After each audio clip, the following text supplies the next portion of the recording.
So on the day after International Men's Day, which was yesterday, and happy International Men's Day to all the man them out there, we wanted to know, is there a gender imbalance with male enrollment falling behind at the tertiary level? Social anthropologist, lecturer, and head of department at UMONA, Dr. Herbert Gale, co-wrote a book on males and tertiary education in Jamaica, and he's here to share his findings. Morning, sir. Great to see you. Morning. I think I know the answer to that. So my first question would be why? Well, a lot has changed. Education was not needed for men for some time, but there's two shifts happening.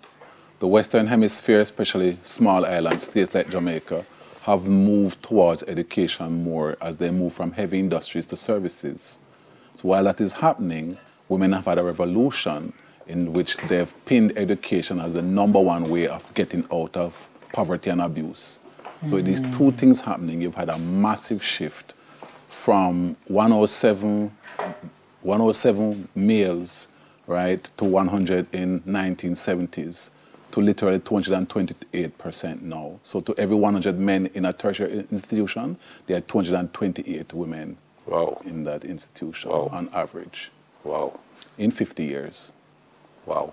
Oh, I know what that's going to look like in 50 more if we continue on this. But it's a cause for concern. Yeah. I mean, what about the notion also of men leaving school and going straight into the world of work as opposed to seeking tertiary education?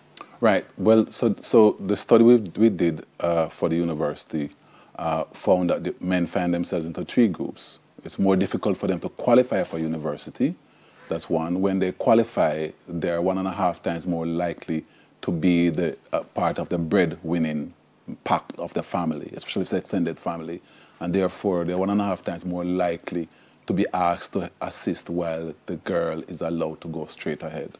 And then they're also almost twice likely, if they're wealthy, to take over the family. So in every direction they move, there's a patriarchal demand on them. The drama is every time we see patriarchy, we see the hegemonic side of it, which is the side we want to get rid of. Men have too much power. But we don't see the beneficial side because the primary benefactors of patriarchy in the Western Hemisphere are wealthy men and wealthy women. Yep. Does that mean overall? Does that mean low enrollment really has nothing to do with teaching and learning? So it's not like what people want to say man duns and all kind of thing. But no, from what you said, it has nothing to do with that. Absolutely nothing to do with that, because when you look at Professor Samsvaughn's work, there's no big difference between males and females through primary school. It's a matter of who gets the opportunity. And what we've been finding since we've published this book is that when you say take the poorest people in Jamaica, inner city people, when you take a male who's been given a chance to go to university, his upward social mobility is 1.65 times of his sister who does the same thing. So it's funny. It's access. So how is it that with women accessing at this 228% more than men, we still can't even out this gender balance? Or is that what's going to happen 50 years down the line? Well, there's a paradox in flooding a system.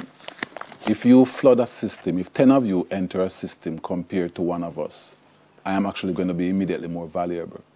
Because it's just market scarcity, yes. demand and supply. When HR women go to any university to seek persons for jobs, they are looking out for men. Really? So, yes. So the few men are getting an advantage. The problem is equilibrium. You need more men. You need more men to match women. And in that case, so you can't have equality without equilibrium. I tell people that all the time.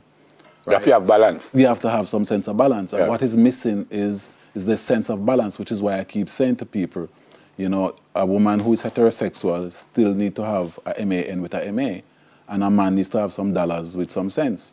You can't just have this. We're just getting zingers this morning. Right, you can't have this absolute imbalance in the system. It just damages the core of your social. How do we fix it? Wow. How do we even it out? How do we? We have to begin to be honest with ourselves. I've always said to people that fat puppies don't do well around Marga dog.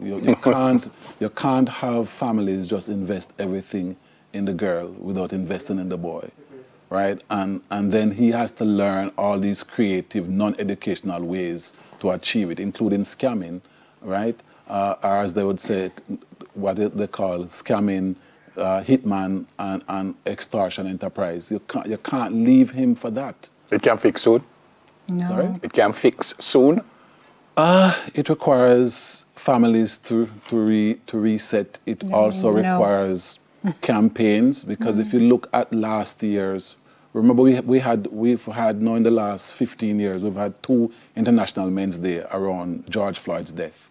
We don't need any more men to die for people to realize that day, because if you notice, the day has gone back quietly by.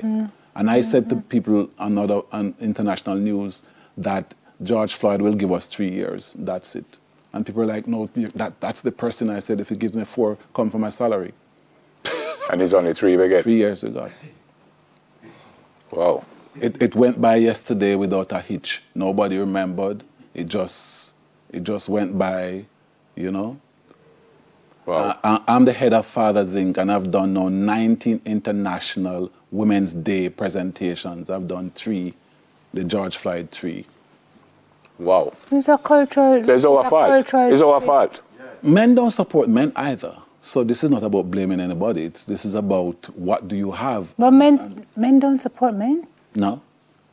Other than your little brethren-ship as a little that don't surprise me, actually. We're more likely to support you. Yeah. That don't surprise me, actually. I'm thinking about that within the context of what you said earlier about patriarchy support, patriarchy benefiting If we have men. a business crew, if all of us graduate from one school, if we find a reason for a group of men to band together, they will be very strong. They'll be an extremely strong band, and they will actually harm each other. But that's the same orientation of gangs. Good to see you, sir. We need to come back. Trust me, let me tell you, my brain start working now. Families have to begin to redefine who they support. Yeah. If you have 2 children, support them both. Good to see you. Complicated. Good to see you. Social anthropologist, lecturer, and head of the department at the UWI-Mona, Professor Herbert Gale. Coming up, the Focus on Men continues with style ideas. Next, though, we have news.